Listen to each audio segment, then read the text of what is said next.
Welcome to the CES edition of the Engadget podcast. This is episode 21, Ooh, Las Vegas. Ooh. We're on a kind of a tight schedule. We can't ramble as much as normal, so I'm going to get right to the introductions. Joining me, Billy Steele. Hello. James Trew. Hello. Nicole Lee. Hi. How are you guys doing? We're here. Yeah? At least in body, if not in spirit. Surviving. True. Surviving. You all woke up this morning, so that's something. That's true. That's right. You might not wish you did. Also true. Jury is out. So how many CESs is this for you guys? 5. 5 for me. 11. Oh, Jesus. Yeah. You've done even more than me. Yeah. I feel like I need a medal or something. I think We'll you get do. you one. Well, actually, don't you get a little ribbon? Oh, the ribbon I got was like the 5-year ribbon, which I feel really ripped off, to be Wait, honest. whoa. You did 11 years. I did 11 You years. should get a 10-plus ribbon. I should get a 10-plus ribbon, but they gave me a 5+ year ribbon. Did you not ask them? You know. Did you say, whoa, back up a little bit? Is it a badge of honor to be here more than 10 years? I don't know if I it don't know. is. So for those who don't know, CES is celebrating its 50th anniversary, That's and right. all of the exhibitors and journalists were given little ribbons to put on their badges, letting everybody know just how long they've been suffering through this massive event. I am on the lookout for one of those 50-plus ribbons. I haven't seen one yet. I want to find that guy, though, and find out what the fuck is wrong with him. It is just one guy, I bet, right? Yeah, There's it's got to one- be just one one guy. person. And even if you were here 50, would you really want to advertise that you've been here? I would be Like, I keeping that a wouldn't. secret.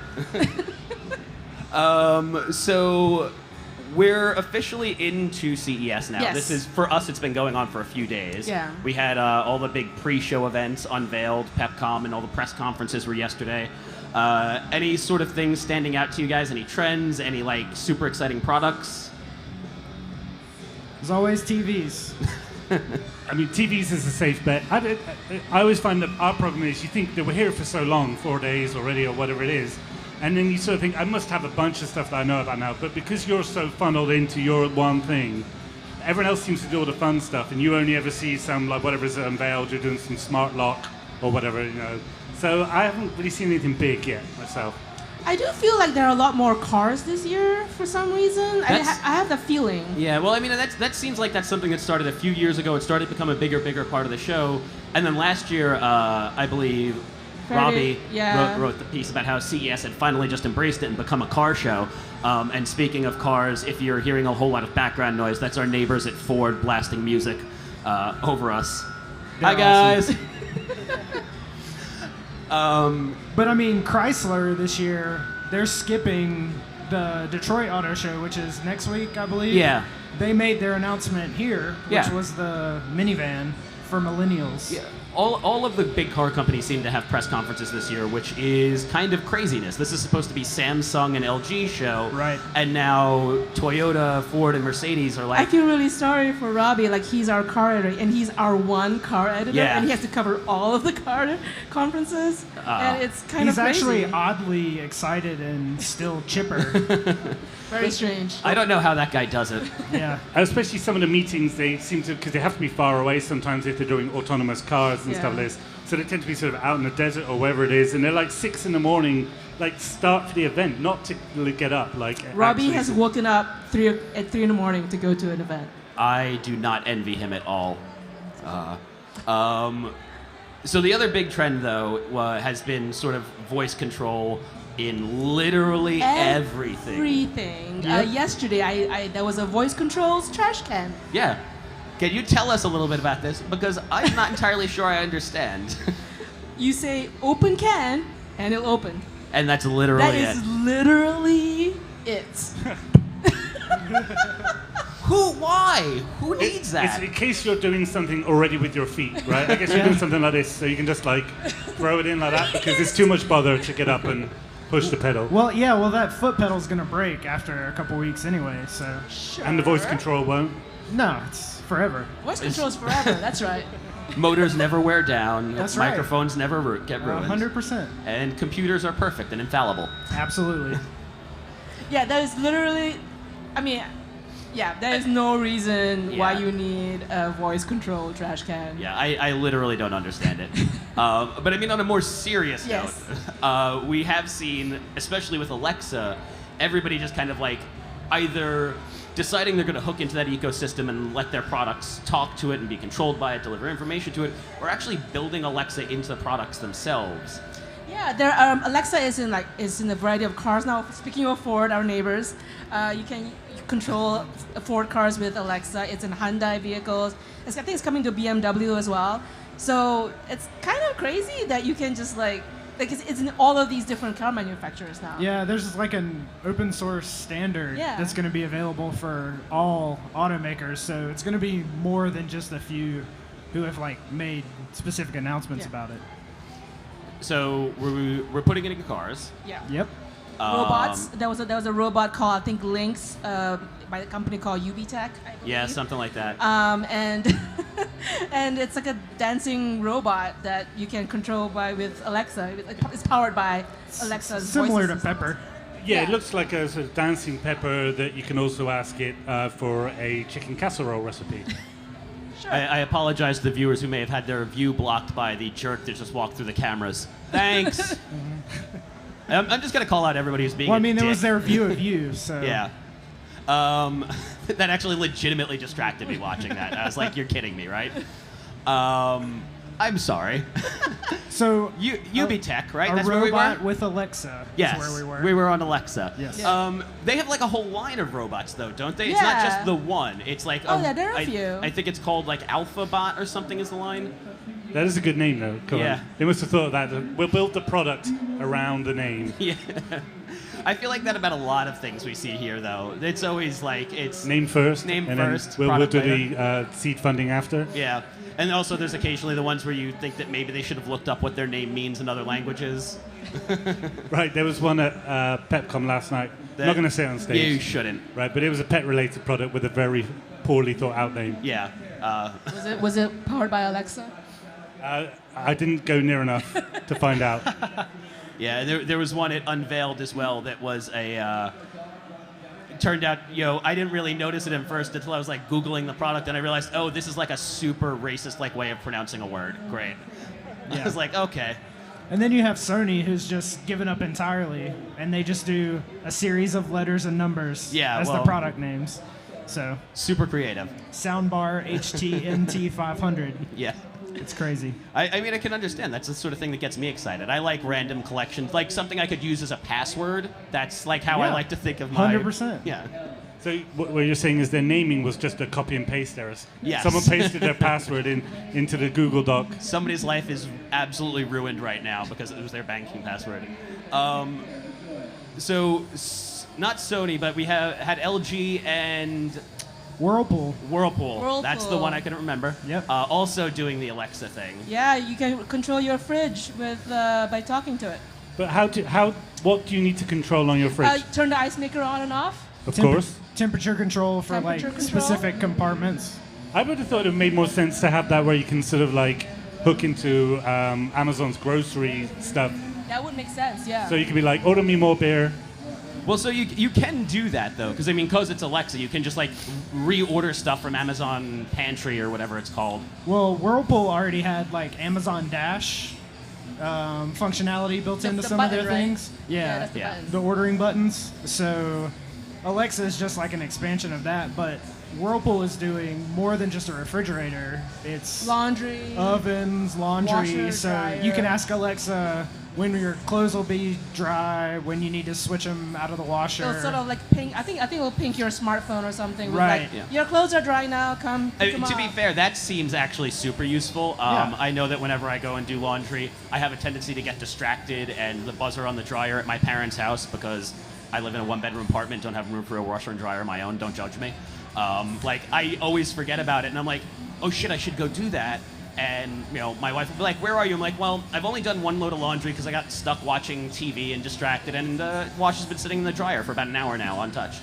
Yeah. So you got loads of tiny sweaters. Yeah, very very tiny sweaters. Plus with the, I'm sorry. Oh, you go ahead. I'm sure you're. I was gonna say with the refrigerators, like Samsung always puts like a massive screen Yeah. in their refrigerators or whatever. So these companies are thinking that the refrigerator is like the centerpiece of your kitchen. Yeah. And it's a place where if you have like a bar where you sit and eat breakfast, you can get your news and your weather and stuff like that from Alexa to the front panel of the refrigerator as well. And so that's kind of one of the things that they're doing a little bit different, though. So Whirlpool, unless I'm mistaken, is letting their devices talk to Alexa, so you can control them through an Echo. It'll send information to them. Yeah. But LG is actually building Alexa into the refrigerator. Correct. Like it's a standalone Alexa unit. Right. Yeah. So you can talk to it, ask it weather, and all of that stuff. I think that seems to be a lot of some of these applications like we're talking about when the machine talks to Alexa, so you can ask it questions about that thing it's doing. Makes a lot of sense. That's quite useful. But a lot of the time, it seems to be that there's some sort of overlap with stuff that you could basically just do from your phone already anyway. And if anything, it takes longer with Alexa because you go Alexa, and then it has to beep back at you, and then you have to ask it something, and you sort of think, I could have already done this with my phone. Yeah. Or I could have already walked over and turned the dial to, defrost my refrigerator. Right. But it's not quite as much fun. It doesn't feel like the future. Is voice control fun? When it works, Yeah. How often does it work? 50% of the time, Okay. I would say. Wow, we are blowing through our time, guys. We actually just got the 2-minute warning. So, I guess, what are you looking forward to now? I mean, what else is going on? Any final thoughts on voice control? I will say that the appliances, having it in the appliances seems a way better use case than a speaker that sits around your house, to me. I'd also like to see less of a tight grip on it from Alexa. I'd like to see maybe Google stuff coming out into stuff, Google because for me that's a Assistant little bit might be more coming. useful. For me, like if I can control it with my phone, I see no need to control it with my voice. Bingo. Yeah, see, that's kind of where I'm at. I'm like, I'd rather my devices talk to a service like Google Home or Alexa, and then I control it from my phone. I don't need a separate speaker. I don't need Alexa built into my refrigerator. And honestly, even if it was connected to Google Home or Alexa, I wouldn't use it anyway. Just once, out the box. Sometimes low tech is the best tech, guys. Why don't we just kind of talk a little bit more about the stuff that you've seen at the show? Because, I mean, I personally haven't had much of a chance to go see the floor and see a bunch of stuff, so I'm going to rely on you to tell me what I need to be checking out. So, Billy, what was kind of your favorite thing you saw? So far, it's the B&O BeoPlay M5 speaker. It was announced this morning, and we'll have something up on the site later this afternoon about it. But it's a multi-room audio, wireless speaker, Wi-Fi, Bluetooth, Chromecast, Spotify Connect, AirPlay, all of it. Does it use WiSA like the other ones used to, the original wireless ones? I'm not 100% sure, but I'm sure it's in. They have like a long list of specs and stuff like that. But, And is it beautiful? I'm guessing it is. oh yeah, that's like half of it for me.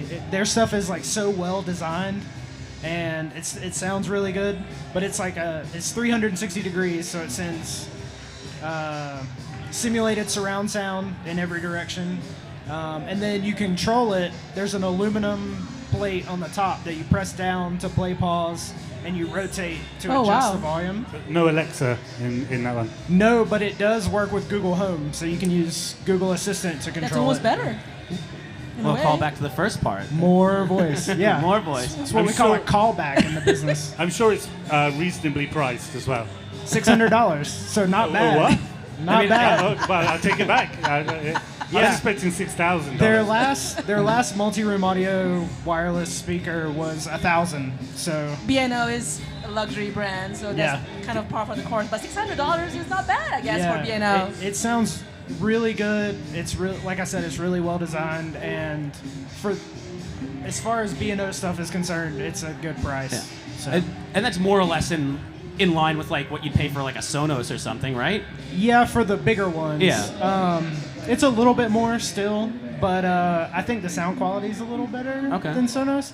The other key thing is they announced it today, and it's available today, which never happens at CES. Yeah, wow. Like, you can go buy it right now. So, That almost never happens at CES, you're right? Yeah, I'm not going to do that though. well, your wife probably wouldn't appreciate you spending $600 while you're gone to CES. No. And I like being married. It's pretty good. Yeah, yeah. James, what about you? For my best thing, I mean, I've seen any weird stuff right now, so the best thing for me is I'm actually wearing it right now. Ooh. It's called the Baselet, and that is a beautiful pun. It's a bracelet, or watch, I guess, that it kind of is like a It's wearable... not a watch because you can't tell time. Right, I mean, but a thingy that you put on your wrist. That's kind of what I meant. A bracelet. Right, Yes. Baselet. Yeah. Yes. And it's kind of funny. It's pitched as a wearable subwoofer, so it's got a transponder in it. So you plug your headphones into just a very tiny dongle, which then goes into your phone, and that communicates with this, and it passes all the low frequencies over all the bass. And every time there's bass on your music, you feel it here on your wrist. Now, it's not some sort of shitty general vibration like your phone. It actually has like pitch and tone, or it feels like it has pitch and tone. I was gonna say it doesn't really, because you No, can't but hear you feel it. like if there's like a bass wave that goes, whoop, you feel that rise. Do you just feel it on your wrist? Or You does do it... just feel it on your wrist, but when you put your headphones on, your oral senses are locked into your This music. is probably more well suited for certain kinds of music too. Oh, absolutely! So I've got awful bass-heavy music taste, so. Really terrible. He does. He does. So for that, it really kind of kicks ass. And the thing is, it's one of those things like when you take it off, you're like, oh, it's like, oh, it doesn't feel. The music feels a little lacking now. It's like when you get off a boat.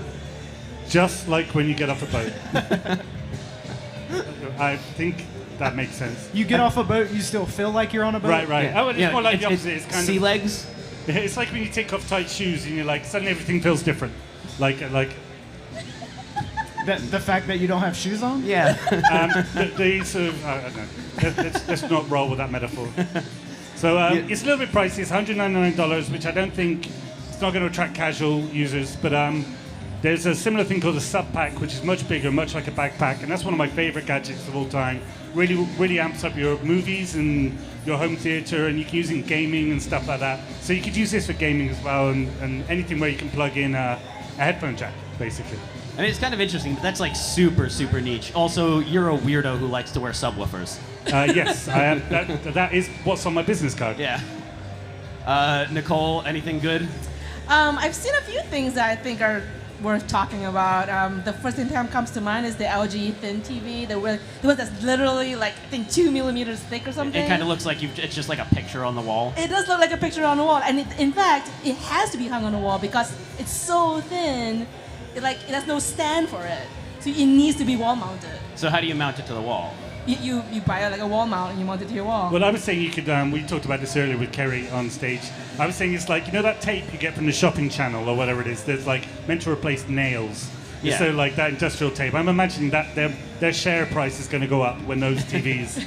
Well, because that's what I'm thinking is you've got this like crazy thin TV that looks like you're hanging art on the wall. Yeah. You don't like a traditional mount that's like sticks out from the wall several inches and like looks like a piece of machinery. It kind of defeats the purpose, right? Yeah, I think to do so, you would have to make it to look like art. You would have to Yeah. look like a frame or something, make it look nice. That's the idea, anyway. I mean, it does introduce some problems that you don't necessarily think about, which is if you've got a lot of HDMI gear. Yeah. Normally that's all around the Wow. back, so it's Yeah. either got to be around the edges, or I think we were saying that they actually have one flat master cable that comes Yeah. out, and then I guess that splits out Into a hub of some right, kind. and so- Because in 2017, it's all about the dongles and the breakout boxes. You're the Right. dongle. Yeah, definitely. I have to say though, I think probably the most impressive thing that I've seen at this show is something called the 7 Hugs Smart Remote, and it's basically a remote control for everything in your home. Yeah, so I've heard a lot about this. Several people have told me about this. I still don't quite understand it. So it's that's basically what I was describing. And it uses a Wi-Fi, Bluetooth, and infrared, as well as internal positioning sensors that you put in your room, I guess.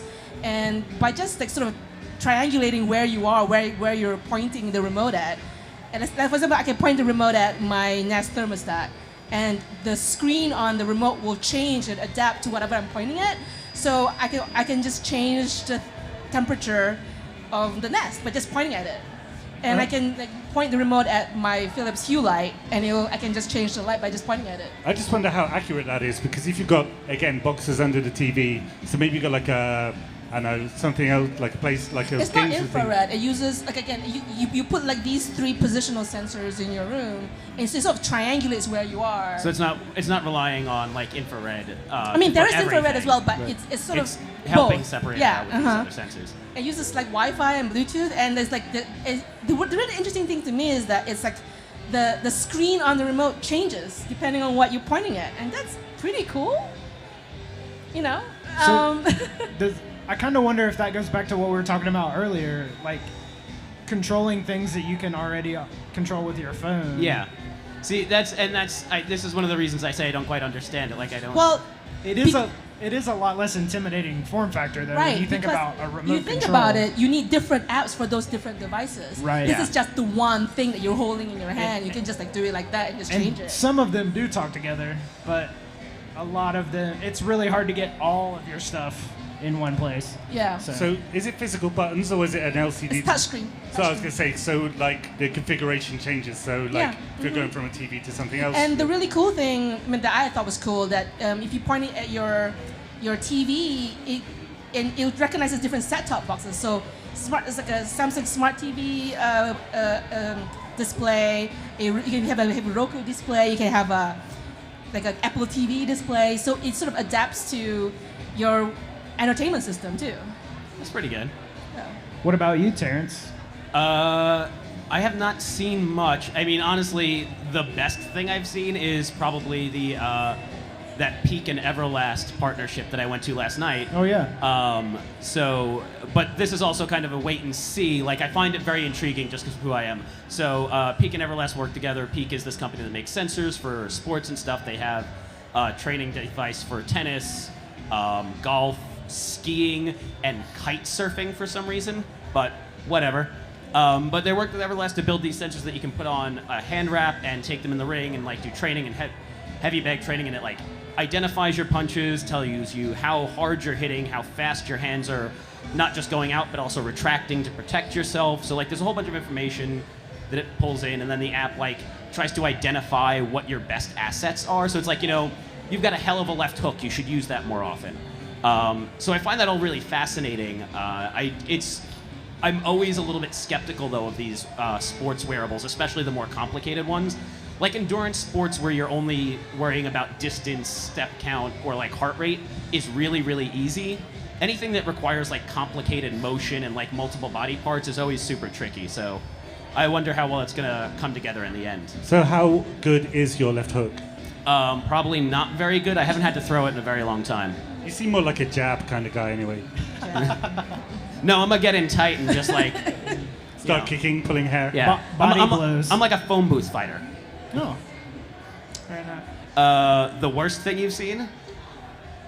It's not it's not really the worst, but it's more like a wait and see. I'm hoping that none of the Type reps thing? for these companies are sitting out here right Yeah, now. so at Unveiled, there were a ton of French startups this year.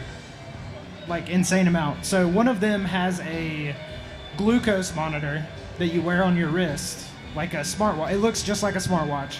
And on the backside, it has a little sensor with tiny needles that go into your skin.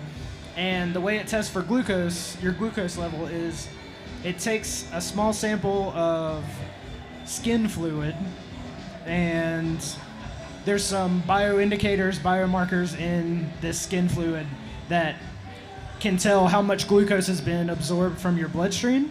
Okay. So you push a button, you have to wait about 30, 45 seconds for it to extract and then analyze and then give you the reading. So they also have one for athletes that you wear on your arm that does the same does a similar test, but for lactic acid buildup in your muscles. So obviously they have the devices, they have working prototypes, but they have to get approval because the thing goes into your skin. And Yeah. so I'm curious to see if it actually makes it, and I'm also curious, like, they didn't have enough sensors for me to try, and as someone with type 1 diabetes who wears a continuous glucose monitor all the time, I'm like really curious to see how accurate that is. So, because even the monitor that I wear now, I still have to manually input something from a finger stick every once in a while to calibrate it. So that's not really a worst. That's more of just healthy skepticism about a thing that seems like it might be vaguely interesting. A glucose monitor now, you wear it on your belly, and this is something you wear on your wrist. So they're not exactly like one's checking blood glucose, one's checking glucose levels in something else. So might be some discrepancies there. Yeah, but this already beams stats to my phone, so I can just couple taps see exactly what it is. I don't have to wait the 45 seconds or however long for the test to run. So it'll also cost about $1,500 a year. Oh Jesus! Oh my God. The device itself is around $100, $150, and each sensor is around $100 and $150. James, anything spark your ire here? Yeah, well, not so much ire, but Chris Velasco was testing it last night at PepCom. It's called the Popeye, or Pop-E, I don't know, POP-I, and it's a backpack with a e-paper display in the back. So you should go to Engadget.com and search for Popeye. It's probably one of the best lead images we've run on a post for a long, long time. It's bad, it's good. It's also just like, I don't know why. They should have called it why, because there's no logical thing. I'm sure they've got a plan. Maybe. Nicole? I don't know if it's worse, but I've already mentioned it, which is the voice-activated trash can. Oh, yeah. It's very much it's like, really? Also, it's really expensive. It's like $100, $200 for a trash can that you just... If you spend that much on a trash can, you should go seek mental help. How much was it? It's $180 for like the single bin and then $230 for like the dual bin. Is that actually for the bin, or is it a thing you put on the bin that does it? Nope. No, it's the bin itself, right? One's a single cavity, one's like a two thing for its recycling. But $200 for a trash can. So dumb. No. Come on, Terry. I mean, it's pretty easy. Again, I haven't seen much, but I did see the Oral-B smart toothbrush. In general, smart toothbrushes and things are kind of dumb to begin with. I don't need like cameras and shit in my mouth. Do you want a camera in your mouth? Do you? I mean, only at the dentist. Yeah, like not every day. Yeah, I don't want to be staring at that. The Oral-B one doesn't put a camera in your mouth, so it's better than some of the other ones we've seen. But it does force you to like mount your phone on your mirror, and then it uses the front-facing camera to analyze your brushing patterns. But it's good for selfies then, if nothing else.